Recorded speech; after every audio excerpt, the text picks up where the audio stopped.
কোটা সংস্কার আন্দোলনকে কেন্দ্র করে সারা দেশে এখনও অস্থিরতা বিরাজ করছে। বিশেষ করে সহিংসতায় নিহতের সংখ্যা নিয়ে নানা তথ্য সামনে আসছে। হাসপাতাল কিংবা সংশ্লিষ্ট কোনো কর্তৃপক্ষের বিবৃতি না থাকায় রটানো হচ্ছে বিভ্রান্তিকর তথ্য। কিন্তু আন্দোলন ঘিরে বিক্ষোভ সংঘাতে নিহত সব মানুষের সুনির্দিষ্ট পরিসংখ্যানটি ঠিক কত? বিস্তারিত সহকর্মী শাহাদাত রিফাতের রিপোর্টে। সরকারি চাকরিতে কোটা সংস্কারের দাবিতে শিক্ষার্থীদের অহিংস আন্দোলন সহিংস হয়ে ওঠে 15 জুলাই। আন্দোলনকারীদের সঙ্গে পুলিশ ও সরকার দলীয় নেতাকর্মীদের দফায় দফায় সংঘর্ষ হয়। আর 16 জুলাই বেগম রোকেয়া বিশ্ববিদ্যালয়ের শিক্ষার্থী আবু সাঈদের মৃত্যুর পর তা আরও ভয়াবহ রূপ নেয়। এদিকে শিক্ষার্থীদের আন্দোলনের মধ্যেই কোটা সংস্কার করে সুপ্রিম কোর্টের আপিল বিভাগ যে রায় দিয়েছেন তাতে কোটা সংক্রান্ত জটিলতার অনেকটাই অবসান হয়েছে। তবে কোটা নিয়ে জটিলতা কাটলেও আন্দোলনকারীরা নতুন আরও বেশ কয়েকটি দাবিতে কঠোর আন্দোলনের হুঁশিয়ারি দিয়ে যাচ্ছেন। এর মধ্যে সরকারি চাকরিতে কোটা সংস্কার আন্দোলনকে ঘিরে বিক্ষোভ সংঘাতে নিহতের সুনির্দিষ্ট পরিসংখ্যান নিয়ে নানা তথ্য সামনে আসছে। গুজব রটানোর পাশাপাশি নিহতের সংখ্যা নিয়ে যে যার মতো তথ্য প্রচার করছে।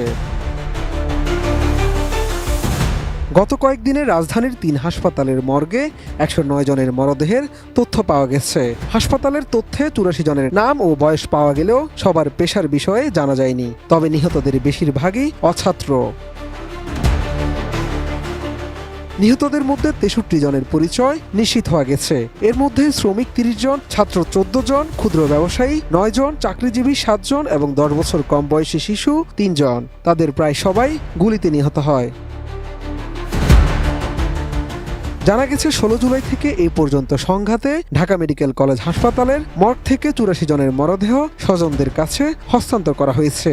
8 জনের নাম পরিচয় না পাওয়ায় ডিএনএ পরীক্ষা শেষে তাদের মরদেহ আঞ্জুমান মফিদুল ইসলামের কাছে হস্তান্তর করা হয়।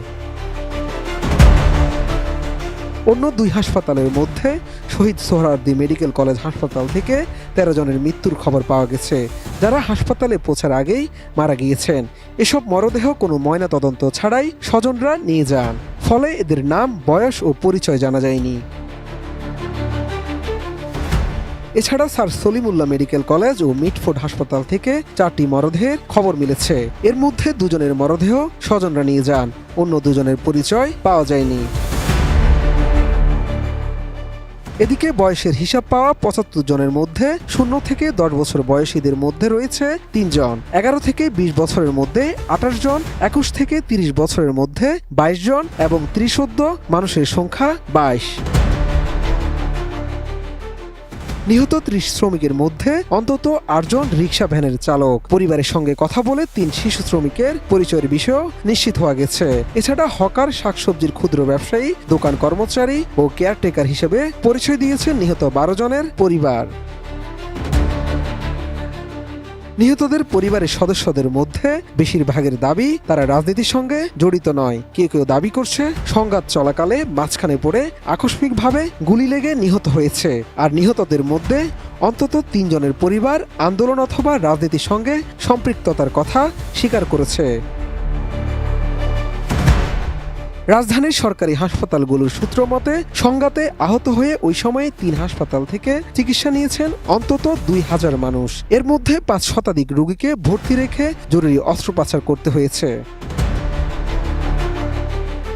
নিহতের সংখ্যা নিয়ে প্রথমবারের মতো মুখ খুলেছেন স্বরাষ্ট্রমন্ত্রী আসাদুজ্জামান খান কামাল। তিনি জানিয়েছেন কোটা সংস্কার আন্দোলন ঘিরে সাম্প্রতিক সহিংসতায় এ পর্যন্ত 147 জনের মৃত্যু হয়েছে। রোববার সচিবালয়ে সাংবাদিকদের এই তথ্য জানান তিনি। আমাদের বিভিন্ন হাসপাতাল, বিভিন্ন জেলা, বিভিন্ন জায়গা থেকে যেটা আমরা পেয়েছি তার সংখ্যা এটি। কার পেশা কি, কাকে সে কোন দল করতো কিংবা কি করতো, সবগুলি নিয়ে আমরা আরও একটি পূর্ণাঙ্গ রিপোর্ট আপনাদেরকে দিব। পুলিশ তদন্ত করবে। আমাদের দোষী ব্যক্তিদের আমরা অবশ্যই তাদের শনাক্ত করে আইনের আওতায় নিয়ে আসবো। আমরা কাউকে এখানে ছাড় দেব না। স্বরাষ্ট্রমন্ত্রী বলেন, সহিংসতায় কখনো কখনো 500 জনের মৃত্যুর কথাও বলা হচ্ছে। আসলে মৃত্যু নিয়ে বিভ্রান্তি ছড়ানো হচ্ছে। তার মতে সহিংসতায় এখন পর্যন্ত 147 জনের মৃত্যু হয়েছে। হাসপাতাল সহ বিভিন্ন সূত্র থেকে এই তথ্য জানা গেছে।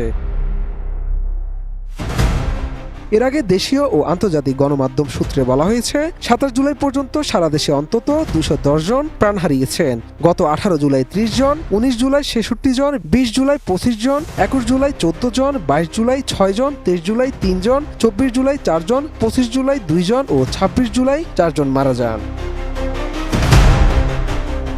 শাহাদাত রিফাত, এটিএন নিউজ, ঢাকা।